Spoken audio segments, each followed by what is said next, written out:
टनकपुर के जंगलों में लाडो चिड़िया रहती थी। बचपन में उसके माँ बाप की मृत्यु हो गई, जिस कारण से वह अकेले ही अपने घर में रहती। वह कुछ समोसे अपने घर पर बनाकर रखती थी। उसे समोसा बनाना नहीं आता था, फिर भी वह किसी भी तरह समोसे बनाती थी और रोजाना उसे बेचने के लिए जाती थी। वह समोसे बनाकर जब बेचने के लिए ले गई तो कुछ पक्षी उसके समोसे खाने के लिए उसकी दुकान पर आए और उसके समोसे खाने लगे और बोले, हे भगवान, लाडो, जब तुम्हें समोसा बनाना ही नहीं आता तो तुम समोसे बेचती ही क्यों हो? तुमने हमारे पैसे भी बर्बाद कर दिए हैं और हमारे मुंह का स्वाद भी बिगाड़ दिया। आज के बाद हम तुम्हारे यहाँ समोसे कभी नहीं खाने आएंगे। इससे अच्छा तुम कोई और काम क्यों ना कर लेती हो। यह सुनकर लाडो हताश हो जाती है और वह कहती है, ठीक है, तुम लोग मेरे दोस्त हो, तुम लोग मुझे गलत सलाह नहीं दोगे। मैं अब कुछ और काम करूंगी। और लाडो अब कबूतरी रानी के घर जाती है और कहती है, आप ही बताइए मौसी कि अब मैं क्या करूं? मेरे समोसे भी अच्छे नहीं बिक रहे हैं। अब मेरे पास कोई काम ही नहीं बचा है। मैं कैसे अपना खर्च चला लूंगी? यह सुनकर कबूतरी रानी बोली, तुम चिंता मत करो लाडो, मैं आज तुम्हें एक काम देती हूँ और तुम वो काम कर दो जिससे मैं तुम्हें आज का खाना खिला दूंगी। लाडो कहती है, ठीक है, आप मुझे बताइए क्या करना है। कबूतरी रानी कहती है, मैंने जंगल में लकड़ियां काट कर रखी है, तुम बस जाओ और उन लकड़ियों का गट्ठर उठाकर लेकर चली आओ। और लाडो जंगल में जाती है। तभी उसे एक छोटी सी पक्षी नजर आती है। वह उस चिड़िया को देखकर कहती है, क्या हुआ, तुम यहाँ क्यों अकेले हो? यहाँ पर बहुत से शिकारी पक्षी घूमते हैं, कहीं वह तुम्हारे ऊपर हमला ना कर दे। तुम अपने घर चली जाओ। यह सुनकर छोटी चिड़िया कहती है, मैं खेलते खेलते रास्ता भटक गई, इस कारण से मैं अपने घर से दूर हो गई हूँ। लाडो चिड़िया छोटी चिड़िया को रास्ता बताती है और वह चिड़िया वहाँ से चली जाती है। यह सब बातें एक भूतनी चिड़िया सुन रही थी और वह लाडो को उदास देख अपना रूप बदल लेती है और लाडो के पास जाती है। लाडो से कहती है, क्या हुआ बेटा, तुम बड़ी उदास लग रही हो, तुम्हें कोई दिक्कत परेशानी है क्या? इस पर लाडो कहती है, क्या बताऊं दादी, मेरी माँ बचपन में ही मर गई और अब मैं समोसे बनाकर बेच रही थी, लेकिन वह भी अच्छे नहीं बने। और आज कबूतरी मौसी ने मुझे जंगल से लकड़ियां लाने के लिए कहा है और वह इसके बदले मुझे कुछ अच्छा भोजन देंगी। यह सुनकर भूतनी चिड़िया को बहुत दया आ जाती है और वह लाडो से कहती है, ठीक है, तुम यह लकड़ियां आज जाकर अपनी मौसी के घर पहुंचा दो। कल तुम इसी वक्त मुझे यहाँ मिलना, मैं तुम्हें अपने साथ रखूंगी। यह सुनकर लाडो कहती है, ठीक है, और लाडो गट्ठर लेकर वहाँ से चल देती है। वह सोचने लगती है कि कल मेरे साथ क्या होगा, लेकिन फिर भी वह उस भूतनी चिड़िया पर भरोसा कर लेती है और गट्ठर लेकर कबूतरी रानी के घर चली जाती है।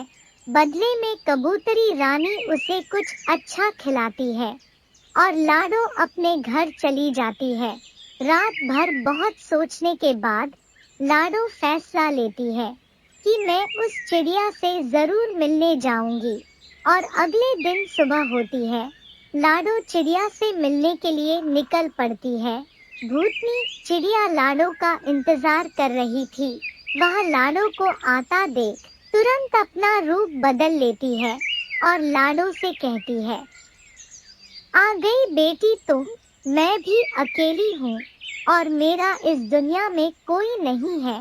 तुम चाहो तो मेरे घर में मेरे साथ रह सकती हो और मेरे पास कुछ पैसे भी हैं जिससे कि हमारा घर अच्छा चल सकता है और मैं तुम्हें कुछ अंडे दूंगी और तुम रोजाना उन्हें बेचकर पैसे ले आना। इससे हम दोनों की जिंदगी अच्छी हो जाएगी। लाडो उसकी बात मानकर उसके घर में रहने लगती है और रोजाना अंडे बाजार में ले जाकर बेचती है। कालू कौवा देखता है कि लाडो अब बहुत खुश रहने लगी है। यह बात उसे हजम नहीं होती है। वह सोचता है, इतनी परेशान रहने वाली लाडो आज इतनी खुश कैसे है। अब तो इसे कोई दिक्कत ही नहीं समझ आती और यह अपने घोंसले भी नहीं जाती। यह रहती कहाँ है और रोजाना इतने अंडे लाकर बेचती कहाँ से है। एक दिन कालू कौवा लाडो का पीछा करता है और उसके रहने का ठिकाना ढूंढ लेता है। रात हो जाती है और वह देखता है कि एक बूढ़ी चिड़िया लाडो के साथ रहती है। जब लाडो सो जाती है तो रात में वह भूतनी चिड़िया बाहर आती है और अपने जादू से ढेर सारे अंडे बना देती है, जिसे देखकर कालू बिल्कुल डर जाता है और अगले दिन यह बात वह सभी पक्षियों को बताता है। सभी पक्षी उसकी बातें सुनकर उस पर भरोसा नहीं करते हैं और कहते हैं, चलो हम लाडो के घर चलते हैं और अभी दूध का दूध और पानी का पानी हो जाएगा। सभी लाडो के घर जाकर लाडो को आवाज लगाते हैं। लाडो घर से बाहर आती है और पूछती है, क्या हुआ, तुम लोग इतनी सुबह सुबह यहाँ क्या करने आए हो। इस पर कालू कौवा बोला, लाडो चिड़िया अपनी बेटी कुकू के साथ रहती थी। कुछ दिन बाद कुकू की शादी होने वाली थी, जिससे घर में सभी लोग खुश थे। शादी वाले दिन कुकू को अपना मेकअप कराना था, इसलिए वह रानी कोवी के ब्यूटी पार्लर में जाती है।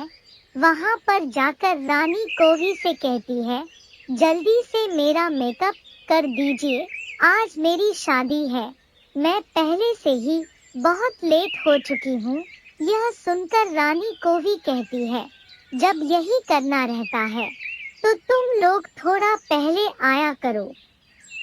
यह सुनकर कुकू चिड़िया चुप हो जाती है, पर समझ जाती है कि रानी कोवी को गुस्सा आ रहा है और वह कहती है, आंटी आप गुस्साइए मत, बस मेरा जल्दी से मेकअप कर दीजिए।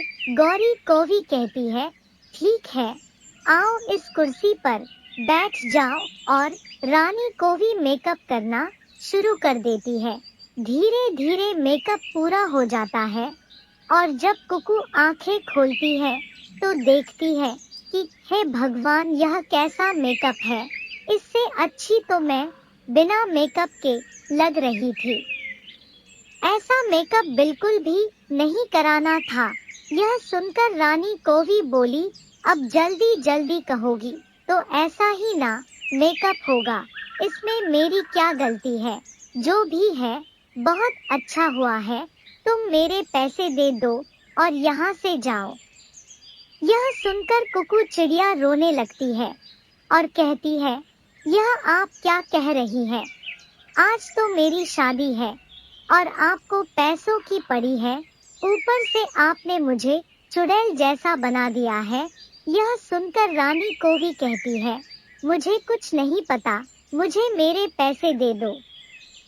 उधर कुकू चिड़िया के ससुराल वाले कुकू का इंतजार कर रहे थे और लाडो से कहते हैं, बहन जल्दी कुकू को बुलाइए, समय निकला जा रहा है, कहीं कोई दिक्कत तो नहीं हो गई है। यह सुनकर लाडो कहती है, नहीं नहीं बहन, ऐसी बात नहीं है, मैं अभी उसकी मौसी को उसे लाने के लिए भेजती हूँ। और वह उसकी मौसी मीनू चिड़िया से कहती है, मीनू जल्दी जाओ और देखो कुकू अभी तक आई नहीं। वह रानी कोवी के यहाँ मेकअप कराने गई है।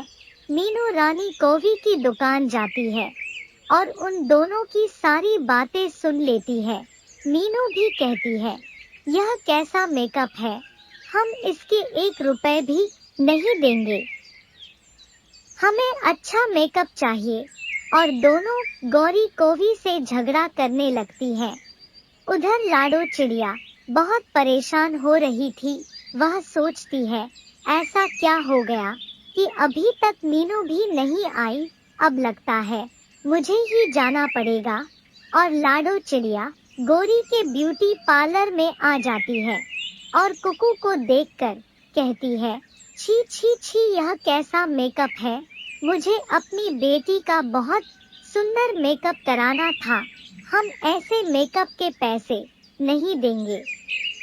यह कहकर लाडो चिड़िया तुरंत कुकू को लेकर घर आ जाती है और उसकी सास कुकू को देखती है तो कहती है, यह बिना मेकअप के क्यों है। यह सुनकर लाडो चिड़िया बोली, बहन, हमने इसका मेकअप कराने के लिए यही पास में गौरी कोवी के यहाँ भेजा था, लेकिन उसने मेरी बेटी की पूरी शक्ल बिगाड़ दी। यह सुनकर कुकू चिड़िया की सास बोली, आप चिंता ना करें, मुझे थोड़ा मेकअप आता है, मैं अभी कुकू को तैयार कर देती हूँ। और वह कुकू का मेकअप कर देती है।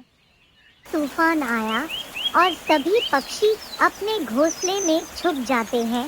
तभी एक छोटी चिड़िया की बच्ची पेड़ पर फंस जाती है और वह वहीं रोने लगती है।